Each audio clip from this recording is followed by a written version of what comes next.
Saxon Advanced Mathematics, Lesson 6, Part 2. I got interrupted right at the end of Lesson 6, so I have one more problem, I believe, to do. Yes, we did. We were talking about systems of 3 linear equations.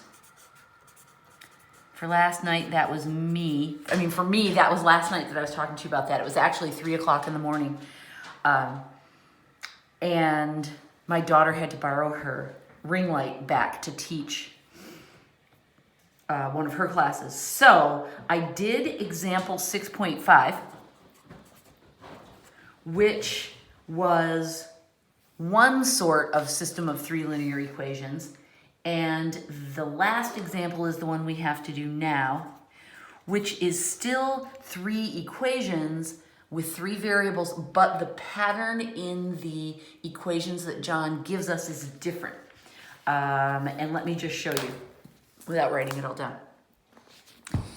The problem that we did in part 1 had, the first equation had 3 variables, the second equation had 3 variables, the third one only had 2 variables, and it was easy to rearrange this one so that we could substitute this into, let me say that differently. We combined A and B to get it down to just X and Y because the Z's cancel. Then we rearranged this to say X equals, and then we substituted it into that new equation we'd created. That's how we did that one. This one, we're going to use a slightly different strategy because our equations look slightly different. So let me copy them.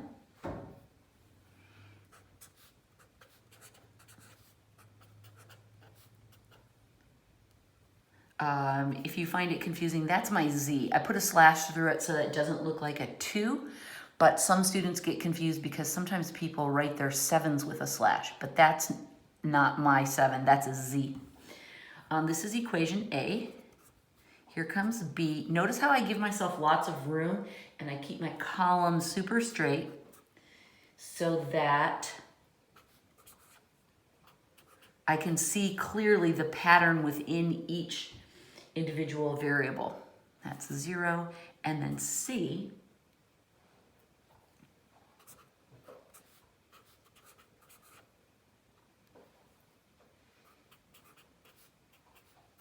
Okay. So what we notice is different about this one is that all 3 of the equations look more or less the same. They all have an X, Y, and Z.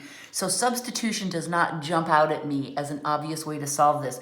What's more likely is I'm going to eliminate A and B against each other, and then B and C against each other, and see what I have left.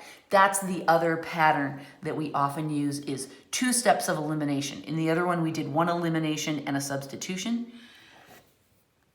We did elimination, and then we did substitution. That was example 6.5, but for this one, we're going to choose eliminate A and B, and then we'll eliminate B and C.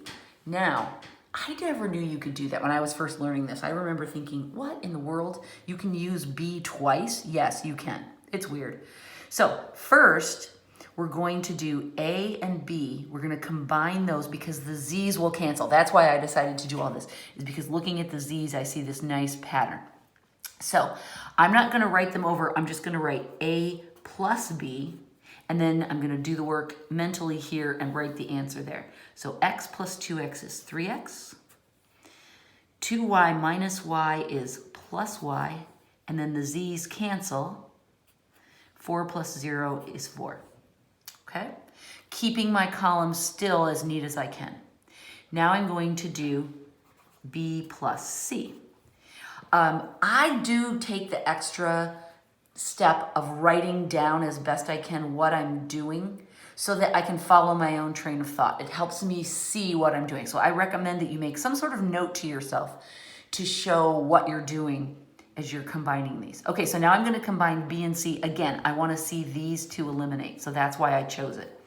4x minus 3y, z's cancel again, and 0 plus 1, I get 1. Okay, so now I have taken our original three equations, I've narrowed them down to 2, and notice that each of the ones I've created have an x and a y. That was my goal, you guys, because now I can solve this like a normal system of equations, the ones we're used to, the two-parters. And I've taken away that extra drama of the third equation and the third variable by taking advantage of this pattern that I noticed, no coefficients, just plus, minus, plus. That's what really caught my eye. All right, so now I look at these. Do I want to work on eliminating the x's, or do I want to work on eliminating the y's? And I think that if we work on these, I'll multiply this top line by 3, and that will give me exactly what I want. So I'm going to write 3 times a plus b, right? Because that's what I've got here. And now my parentheses don't make sense anymore, but that's okay. All right, so now I'm going to multiply the top line by 3. So that will be 9x plus 3y equals 12. Make sense? Now I'm just going to draw a little line through that so that it doesn't distract me, because now what I want to do is add these two together, because that will cancel. And I get 13x, and it makes me nervous, that cancels, equals, look at that. John, you're so nice. Divide both sides by 13, and I get x equals 1. Fabulous, right? Okay, I like that. Now I need to figure out how to solve for another letter. I see this line, and I like it because the numbers are small. So that's why I'm glad I didn't like scratch it out hard or erase it. Do not erase, you guys. It's a waste of your effort. I'm going to use this one. So I'm going to do 3 times 1, because x is equal to 1, plus y equals 4. Subtract 3 from both sides, and I get y also equals 1. Interesting. Okay. And now I'm ready to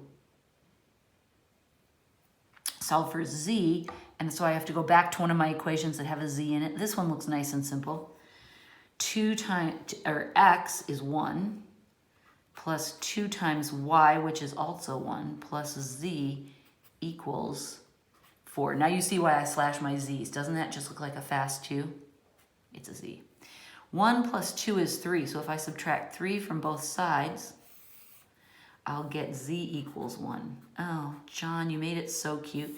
So this is my answer. I boxed that, but remember, I also like to write my answer as an ordered triple, so I'm just going to squeeze that in up here. It's 1, 1, 1. We put them in alphabetical order.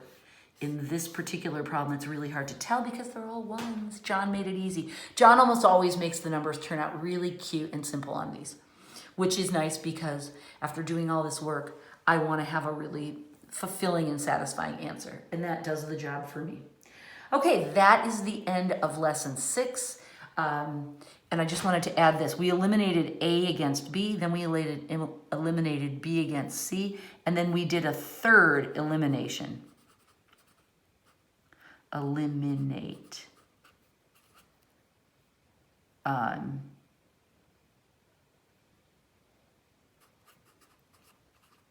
That doesn't make any sense.